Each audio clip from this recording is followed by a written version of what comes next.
하나님을 아는 지식이 없어서 이스라엘 백성들이 망한다라고 하는 것을 호세아 선지자는 호세아 5장 전까지 말씀에 중심을 두고 이스라엘을 경고했습니다.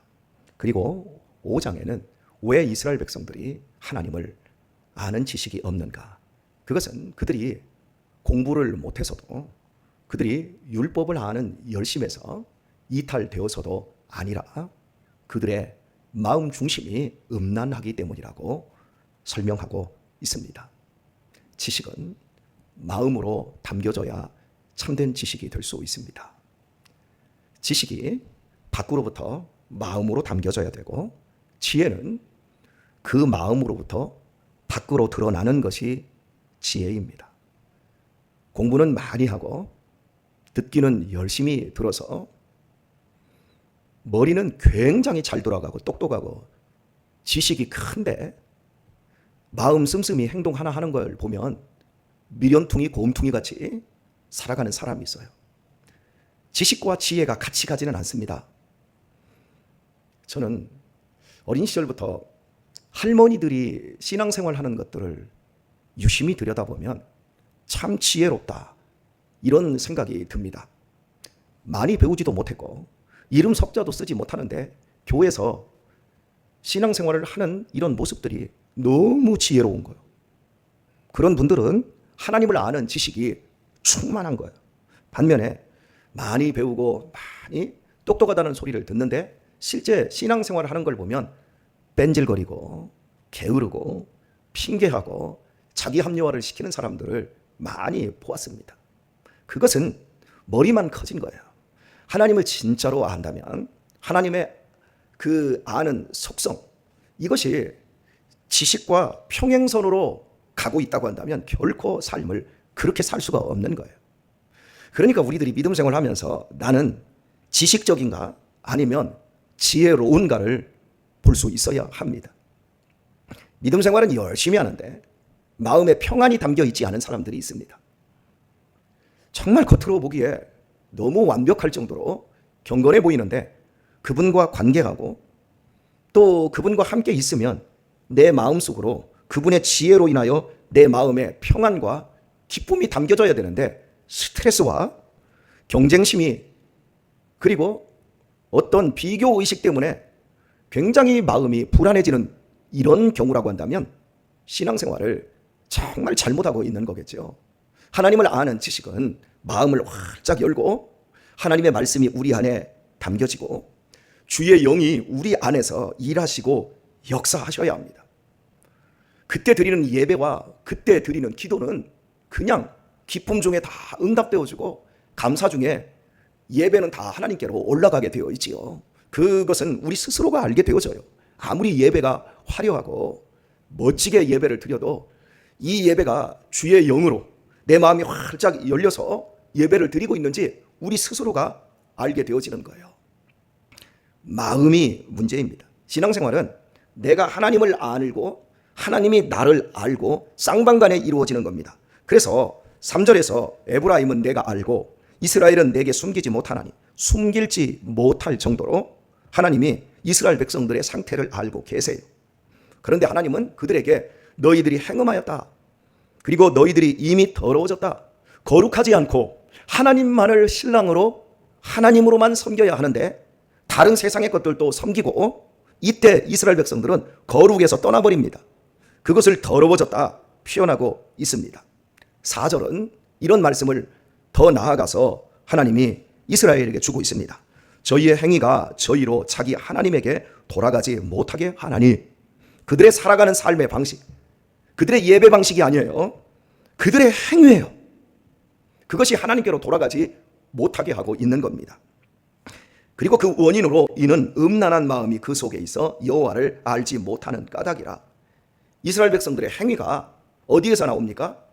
외적인 형태에서 나오는 것이 아니라 그들의 마음에 있다라고 이야기를 합니다. 우리의 신앙에 있어서 가장 큰 핑계거리는 마음으로는 원이로되 뭐가 약하다고요? 육신이 약하다. 예수님도 인정을 해 주셨어요. 우리의 늘 핑계거리는 내가 마음으로는 하나님을 정말 사랑하고 사랑하는 삶을 살기를 원한다고 하는데 살지 못하면 육신이 약해서다 이렇게 말을 합니다. 그런데 제가 인생을 살아와 보니까 그것만큼 무서운 핑계가 없다라는 게 깨달아져요. 예수님이 육신의 그 약함을 말씀하실 때 상황이 겟세마네 동산에서 기도하실 때이거든요. 그때 예수님은 3번씩이나 너희들 나를 위해서 기도해다오. 내가 죽게 되었다. 그러면서 돌 하나 던질 만큼 거리에 홀로 떨어지셔서 땀방울이 핏방울이 되도록 기도하셔요. 돌아왔을 때 그들이 잠을 이기지 못하고 피곤을 이기지 못하고 다 자고 있지요. 너희가 1시 동안도 깨어 있을 수 없더냐? 그러면서 마음은 오늘에도 육신이 약하다 말씀합니다.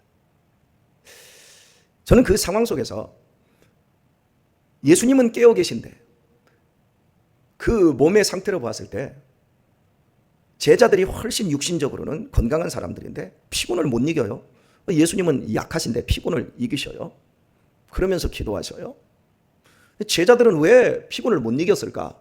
그것은 옳은 것과 좋은 것의 차이가 있었다고 생각이 들어져요. 아무리 피곤해도 노름하는 사람은요, 최소 3일 밤은 세울 수 있습니다. 그 재미 쏠쏠하거든요. 고스톱치고 돈 따보세요. 5장짜리로 숫자 맞추고 10이나 20을 맞추고 나머지 2장짜리로 10에서 20, 그러니까 끝자리가 큰 것으로 이기는 이런 직구땅 하면서 돈을 따보세요. 앉은 자리에서 복숭아 씨가 썩도록 그 뜨거운 방 쩔쩔 끓을 때 방바닥에 오래 앉아있으면 복숭아 뼈가 화상을 입습니다. 화상을 입는지도 모르고 육신이 그렇게 약한데 하룻밤 세우는 건 일도 아니고 이틀밤 세우는 것도 거뜬하고 3일 밤까지 버티다가 심장마비로 죽습니다. 육신이 약하다고요? 좋은 것과 옳은 것의 차이예요. 우리는 기도를 하나님 앞에 드리는 기도를 좋아서 합니까? 옳아서 합니까? 여러분의 마음을 잘 살피세요. 옳아서 하는 사람은 율법적으로 하게 되어지고 좋아서 하는 사람들은 사랑하기 때문에 어려운 줄 모르고 합니다. 제가 다 경험해 본 거고 여러분들이 다 경험한 거예요. 제가 청년 시절에 거듭나기 전 27살 됐기까지는 새벽 기도에는 전도사는 해야 되니까 옳아서 해야 되니까는 정말 미칠 정도로 육신이 약하더라고요. 몸이 견디지를 못하겠는 거예요. 그런데 그 이후에 거듭나고는 내 마음에 하나님이 너무 좋은 거예요. 이 시간이 너무 좋은 거예요. 하루를 시작하면서 내 몸뚱이 다 고추 세워서 주의 전에 와서 하나님 오늘 이 하루도 값지게 보람되게 살 수 있도록 생명 불어 넣어주시니 감사합니다. 저는 약합니다. 약하지만 오늘도 빛이 되게 하시고 오늘도 소금 되게 해주세요. 아버지, 그렇게 좋을 수가 없어. 좋으면 육신의 행위들, 상태를 이깁니다. 하지만 옳은 걸로 가려고 하면 이길 수가 없어요. 예수님은 하나님과 늘 기도했어요. 기적을 행하실 때도, 오병 위에 떡을 가지고 기적을 행하실 때도 항상 감사하며 축사했다 그러거든요. 감사기도했다. 그리고 새벽 미명 이른 시간에 한밤중에 이슬을 맞으시면서 기도하는 그 시간, 그렇게 하나님이 사랑스럽고 하나님은 그런 아들을 사랑하시니 사랑의 미로를 나누기 위해서 항상 기도하신 예수님은 마지막 죽음의 끝자락에서도 그 기도하는 것이 너무너무 좋아서 그 육신의 피곤함을 이길 수 있었지만 제자들은 그때까지 율법적인 사람들이었어요. 기도해야지. 아, 그래. 1시 동안도 깨어 있지 못하더냐. 기도해야지. 그러니까 이기지를 못하는 거예요. 옳은 걸 안다고 옳은 걸 하는 게 아니에요. 좋아야 돼요. 여러분이 믿음 생활하면서 정말 즐겁게 하지 못하는 것이 있다면 하나님, 내 안에 구원의 즐거움을, 내 안에 주님 섬기는 기쁨을 넘치도록 부어주옵소서. 구하시기를 바랍니다. 먼저 충성하게 해달라고 하지 마시고 구원의 기쁨을 회복시켜달라고 구하셔야 합니다. 오늘 또 순조가 나왔어요. 순조가 기도해야 될 첫 번째는 하나님, 내 안에 구원의 기쁨을 주세요. 다윗이 밧세바와 간음하고 그의 남편 우리아를 죽입니다. 되게 나단 선지자에 의해서 책망받았을 때 그때 그 자리에서 엎드려서 무릎 꿇고 하나님 앞에 회개하는 기도가 시편 51편에 나옵니다. 그의 기도의 요지는 주의 성신을 내게서 떠나지 마소서. 내 마음속에 주의 성신을 떠나시면 나는 죽는다는 거죠. 성신을 거두지 마소서. 그리고 구원의 기쁨을 회복시켜 주소서. 나를 깨끗게 해주세요. 그건 우술초로 나를 정결하게, 뒤에 나와요. 첫 번째 요지는 내 마음속에 주의 영이 떠나가면 안 되는 거예요. 그거 회복시켜달라. 구원의 기쁨을 회복시켜달라. 오늘 이 새벽에 나오신 우리 사랑하는 교우 여러분, 여러분 이 자리에 나올 때마다 기쁨으로 나오기를 축복합니다. 그렇다면 얼굴을 좀 활짝 펴시고 아멘도 하시고, 내가 권사니까 장로니까 여기 나와다, 권사니까 장로니까 나오려고 하면 나오지 마시고 죄송스럽습니다. 이럴 때 좀 세게 얘기해야 돼요. 자빠져 주무세요. 그러셔도 돼요. 아직도 좋은 것과 옳은 것을 구분하지 못하시는, 그러면서 늘 마음은 원인데 못 나와요 하시는 분들은 그냥 쿨하게 주무세요. 괜찮습니다. 구원에서 이탈되지 않습니다. 여러분이 오늘 이 자리에 나오셨기에 여러분에게 또 권면드립니다. 기쁨으로 나오셨지요? 여러분은 하나님의 성신과 구원의 기쁨이 있는 성도들입니다. 그러니 이 새벽에 안 나오시는 분들을 위해서도 기도해 주시고, 안 나오는 장로님, 권사님, 안수집사님들 꼴사납게 보지 마세요. 눈을 아래 위로 부라리며 마음으로 판단하고 비판하지 마시고, 그저 내가 너보다 훨씬 하나님으로부터 은혜를 많이 받았다, 이 생각을 하시면 돼요. 자, 우리 공영복 우리 할머니라고 해야 되나, 우리 성도님, 이거 뭐 재작년 초반만 해도 뭐 새벽 예배가 뭡니까? 그런데 보세요. 은혜를 받더니 수직 상승한 것 같아. 그 교회 우리 밴드에 리프를 다는 거 보면 신앙생활 한 50년을 하신 분 같아. 어떻게 이렇게 빠르게 적응을 하고 거기에 올려놓는 그 따뜻함이 배어있는 그런 말, 다 구원의 기쁨을 하나님이 주시는 거예요. 하나님의 성령이 우리에게 임하면 우리의 인생이 그렇게 바뀌어요. 그런데 나는 성령이 내 안에 온 것 같지 않은데요, 모르겠는데요. 당연히 모르지요. 예수님이 말씀하셔서요, 바람이 임의로 불매, 바람이 어디서 와서 어디로 가는지 알지 못하는 것이 이와 같은 것이 성령의 역사라고 말씀을 해요. 내가 나를 몰라요. 도대체 왜 그러는지 몰라요. 내가 왜 기쁜지 모르고 내가 왜 이렇게 하고 있는지를 몰라요. 그런데 살아가면서 내 안에 성령의 열매가 맺어져요. 어떻게 맺어져요? 사랑, 희락, 화평, 오래 참음, 자비, 양선, 충성, 온유, 절제라고 하는 것으로 열매가 맺어져요. 신앙생활은 잎사귀를 위해서 하는 게 아니에요. 풍성한 잎사귀를 위해서 하는 게 아니에요. 화려한 꽃을 위해서 하는 것도 아니에요. 마지막에 열매 맺기 위해 하는 거예요. 그 열매를 맺어가고 있는 거예요. 육신을 이기고 있는 사랑하는 성도님들, 계속해서 육신을 이기고 마음은 원이로되 육신은 약하도다, 그런 말 하지 마시고, 내가 더 좋게 해달라고, 더 좋아서, 더 기뻐서 하게 해달라고 계속해서 그걸 유지하시고, 그래서 마지막 날에 풍성한 열매를 맺어가는 성도가 되시기를 축복합니다. 그리고 오늘 마음은 원이로되 육신이 약하도다, 걸핏하면 이 말씀으로 내 자신을 핑계하고 합리화시키는 분들, 내 마지막에 맺을 열매가 혹시 열매가 아닌 꽃만 화려하고 잎사귀만 무성할지 여러분 생각하시고 사셔야 합니다.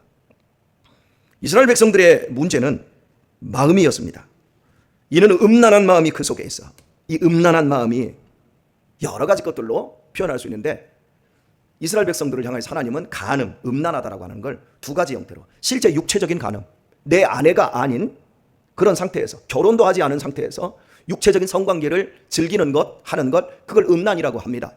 그리고 또 한 가지는 영적으로 하나님을 섬기고 하나님을 사랑하고 하나님을 기뻐해야 되는 것을 떠나서 다른 것을 겸하여 기뻐하고 즐기는 것을 의미합니다. 어제 큰 교회 목사님 한 분이 당신 교회 성도 9명을 성폭행한 혐의로 구속이 되지 않았습니까?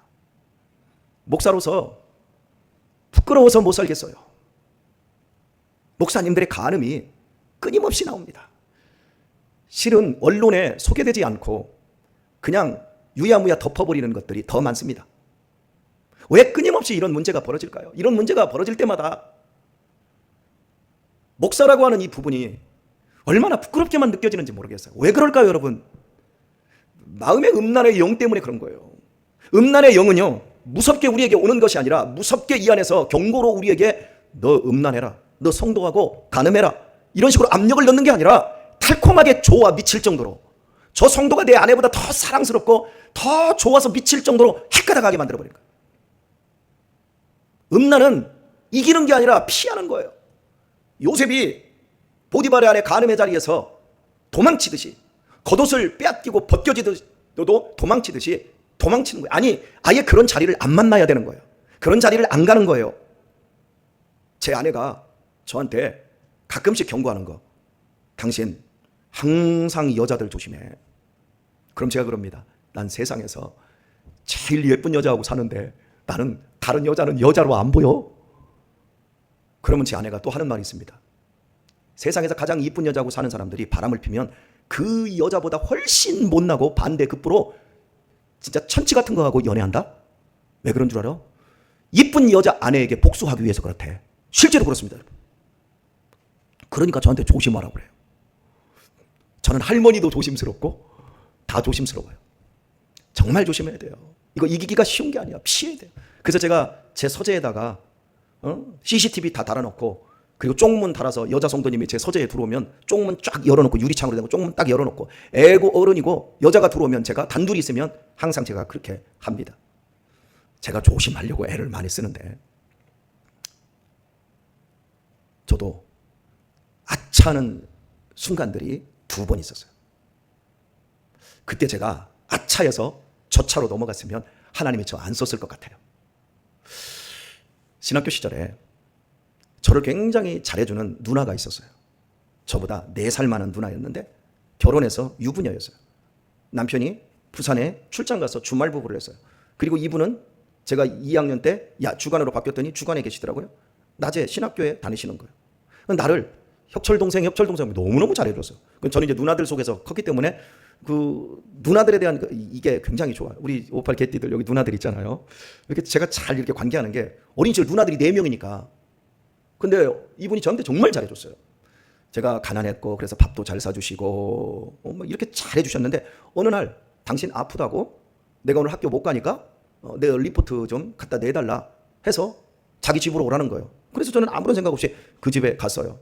밤새 몸살 감기에 낫지 않았다 그러시면서. 그래서 그 집에 갔더니 문을 열어놨더라고요. 그래서 제가 이제 들어갔어요. 어디로 오라고 그래서 들어갔더니 이분이 아픈데 샤워를 다 하고 이불에 누워 계신 거예요. 아픈 분이 왜 샤워를 했을까요? 물이 뚝뚝 떨어지고, 그리고 이불자리 딱 깔아놓고 누워 계신 거예요. 그러면서 아픈 분 같지 않아요. 그래서 이렇게 같이 얘기하고 뭐 얘기하는데, 제가 그때는 몰랐어요. 누나로만 생각했지 여자로 안 보여서. 그래가지고 나한테 자꾸 추파를 던지는데, 그런 행동 하나하나가 향수를 뿌리고 일어나서 저한테 그 당시 제가 커피를 막 그때 끊기 직전에 커피를 대접하고 과일을 탁 대접해주고 막 그래요. 근데 나는 그 집에서 한 30분 있다가 이렇게 하고 나왔어요. 아무것도 생각하지 않았어요. 나중에 좀 어른이 되고 그런 걸 상상을 해보니까, 내가 그때 마음을 헷가닥했으면 일 났겠다, 이런 생각이 들어요. 제가 너무 과대망상인가요? 하나는 얘기하지 않겠습니다. 그래도 제가 넘어가지 않았어요. 그때 하나님이 제 마음을 지켜주셨던 것 같아요. 음란을 이기는 건 딱 하나입니다. 하나님의 사랑에 푹 잠기는 겁니다. 컵에 공기가 들어있고 더러운 거 들어있어. 빼내는 거 아무리 이거 막 비우려고 해도요, 이게 공기도 안 빠져요. 그런데 그 컵을 갖다가 물속에 팍 징겨놓으면 거기 공기가 들어가요, 안 들어가요? 우리가 하나님의 사랑에 푹 잠겨요. 하나님이 좋아야 돼요. 하나님이 사랑스러워야 돼요. 그 정도로 푹 잠겨야지 이것도 좋고 저것도 좋고 저것도 좋고 다 좋아? 뭐 하나님만 좋은 게 아니라 돈도 좋고 돈 쓰는 재미는 더 좋고 여행 가는 건 더 좋고 예배도 즐겁지만 영화 보는 것도 더 즐겁고 영화보다는 연극 보는 게 더 재밌고, 그러면 나중에 정신 못 차리는 거예요. 하나님과 함께 예배하고 하나님 안에서 충성하고 봉사하고 이 새벽에 여기 나와서 죄를 이기고 오늘 하루도 승리할 힘을 얻는 이런 것들이 가장 행복하고 가장 기쁘게 될 줄 믿습니다. 이거 외에는 음란을 이기는 방법이 없어요. 도망치세요. 음란한 자리에 가지 마세요. 음란을 처음부터 나는 이길 수 있다? 여러분, 장려촌에 가서 전도하러 들어간 사람들이 나중에 다 음란하게 되고 넘어지는 사람들이 얼마나 많았습니까? 음란은 달콤한 거예요. 하나님보다 더 달콤하게 우리를 유혹하는 거예요. 우리 사랑하는 교회 여러분, 하나님을 섬기는 것과 예배하는 것과 기도하는 것과 봉사하는 것과 충성하는 것과 이런 모든 것이 옳기 때문에 가는 것이 아니라 좋아서 갈 수 있도록 주의 영으로 내 마음을 지배해 주세요. 기도하시고 오늘 이하로도 이렇게 믿음으로 승리하는 성도들 다 되시길 예수님의 이름으로 축원합니다.